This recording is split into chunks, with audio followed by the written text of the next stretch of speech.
Hello दोस्तों। आज हम करेंगे रीजनिंग के कुछ महत्वपूर्ण प्रश्नों को हल। दोस्तों, ये प्रश्न गत वर्षों में एनएमएमएस परीक्षा में पूछे गए प्रश्न हैं और इन प्रश्नों के अभ्यास के माध्यम से आप अपनी परीक्षा की तैयारी को बेहतर कर सकते हो। तो आइए दोस्तों, करते हैं हम आज का पहला प्रश्न। दोस्तों, यहाँ पर आपको 3 व्रत दिखाई दे रहे होंगे और तीनों व्रतों के बाहर कुछ संख्याएं लिखी हुई है। तो दोस्तों, आप देख सकते हो कि यहाँ पर जो तीसरे व्रत है, तीसरे व्रत के अंदर एक मिसिंग नंबर, और हमें यहाँ पर दिए गए ऑप्शनों में से ये पता लगाना है कि इस मिसिंग नंबर के स्थान पर कौन सा नंबर आएगा। तो दोस्तों, इस मिसिंग नंबर का पता लगाने के लिए हमें पहले दिए गए जो 2 व्रत है उनमें लिखी गई संख्याओं को समझना होगा कि ये संख्याएं किस आधार पर लिखी हुई है। तो दोस्तों, आपने ऐसे प्रश्नों का अभ्यास तो किया ही होगा कि इस तरह के प्रश्नों को किस तरीके से हल किया जाता है।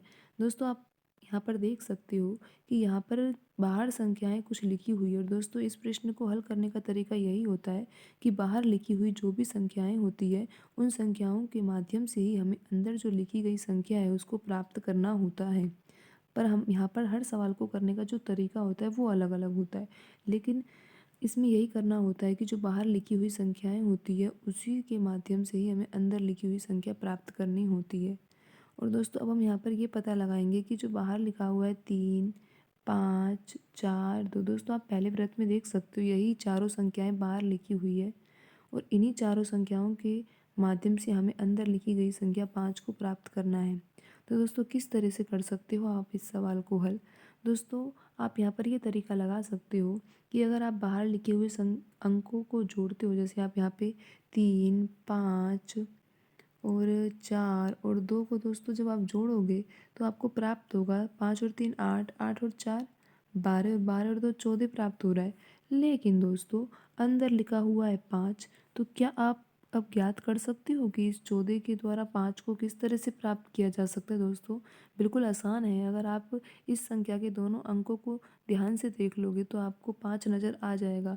दोस्तों, अगर 14 लिखा हुआ है तो 14 में 2 अंक है, 1 और 4, और दोनों अंकों को जब हम जोड़ते हैं तो दोस्तों आपको यहाँ पर 5 प्राप्त होता है।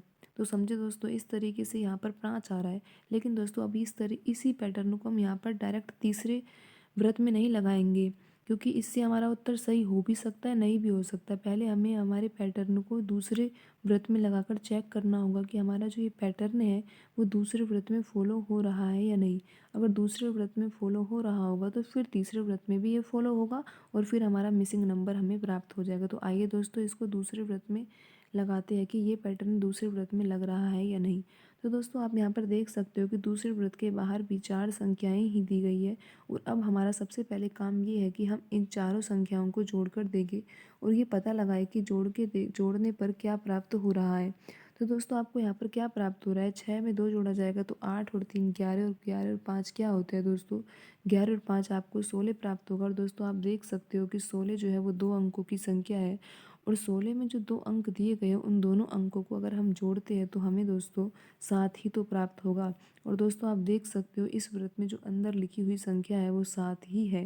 तो दोस्तों, अब आप तीसरे व्रत में जो मिसिंग नंबर है उसको आसानी से प्राप्त कर सकते हो, क्योंकि आपको अब यहाँ पे पैटर्न दिखाई दे गया है कि बाहर लिखी हुई संख्याओं को जोड़ना है, और जो संख्या प्राप्त हो रही है उसके अंकों को जोड़ के हमारा अंदर वाला संख्या हमें प्राप्त होगी। तो दोस्तों, आप बाहर लिखी हुई संख्याओं को जोड़ सकते हो। 2 और 2 को जोड़ा तो 4 आएगा दोस्तों, और फिर आप इस तरीके से लिख लो चारों संख्याओं को, और फिर आपका उत्तर क्या प्राप्त होगा? 4 4 9 4 13, 13 और 5 क्या होता है दोस्तों?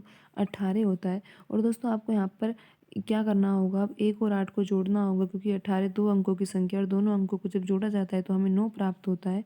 और दोस्तों, आप यहाँ पर दिए गए ऑप्शन में देख सकते हो कि जो ऑप्शन नंबर 2 है उसमें 9 ही लिखा हुआ है, और दोस्तों यही हमारा सही आंसर होगा।